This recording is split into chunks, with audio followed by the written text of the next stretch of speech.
Muhammad, the final messenger of God. A brief biography. Birth and early years. Muhammad al-Mustafa, peace be upon him, and his progeny, the last prophet of God, was born in Makkah on the 17th of Rabi al-Awwal in the first year of the Elephant, 570 AD. He belonged to the Banu Hashim clan of the esteemed Quraysh tribe, descendants of Ismail and Prophet Ibrahim. The prophet's father, Abdullah, passed away before his birth, and his mother, Amina, died when he was 6. Raised initially by his grandfather, Abd al-Muttalib, and later by his uncle Abu Talib, Muhammad grew up in a significant yet challenging environment. Even before adolescence, he accompanied Abu Talib on business journeys, gaining early exposure to the caravan trade. Despite his lack of formal education, Muhammad, peace be upon him and his progeny, was known for his wisdom, courtesy, trustworthiness, and truthfulness, earning him the title as Sadiq al-Amin, the truthful, the trustworthy.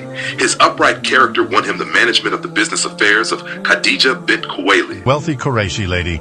Impressed by his prudence and integrity, Khadija soon proposed marriage, which Muhammad accepted. The commencement of prophethood. At 40, Muhammad, peace be upon him and his progeny, received his first revelation from Archangel Gabriel in the cave of Hira during one of his solitary spiritual retreats. This marked the beginning of his prophetic mission. The first to believe in his prophecy were his wife Khadija, his cousin Ali ibn Abi Talib, and his adopted son Zayd ibn Haritha. The early years of his mission involved secret preaching due to the severe opposition from the polytheists of Makkah. After 3 years, he was commanded by God to invite his close relatives to Islam, which he did by holding a family feast. Despite his eloquent appeal, only Ali supported him openly at this time. Open preaching and persecution. As Muhammad, peace be upon him and his progeny, began preaching openly, the Quraysh's opposition intensified. Followers like Bilal faced extreme torture for their beliefs. This hostility led to the first Muslim migration to Abyssinia, seeking refuge under a just Christian king. The social and economic boycott by the Quraysh forced Muhammad and his followers to live in exile within the mountain pass of Abu Talib for 3 years,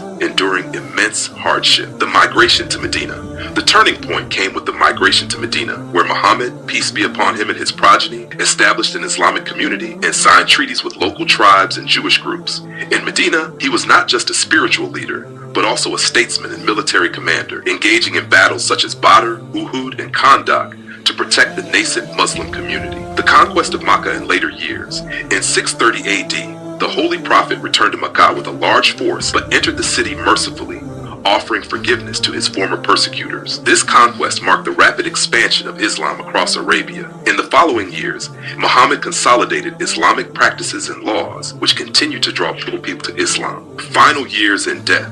The Prophet's last years were marked by his farewell pilgrimage, where he delivered a significant sermon that summarized the core teachings of Islam and appointed Ali as his spiritual heir at Ghadir Khumm. He died in 632 AD in Medina, leaving behind a religion that would grow to be one of the world's major faiths. Legacy. The beloved Prophet's life is a testament to perseverance, compassion, and unwavering faith. His legacy, as captured by the historian Lamartine, positions him as a figure of immense influence and respect, whose life continues to inspire millions around the world.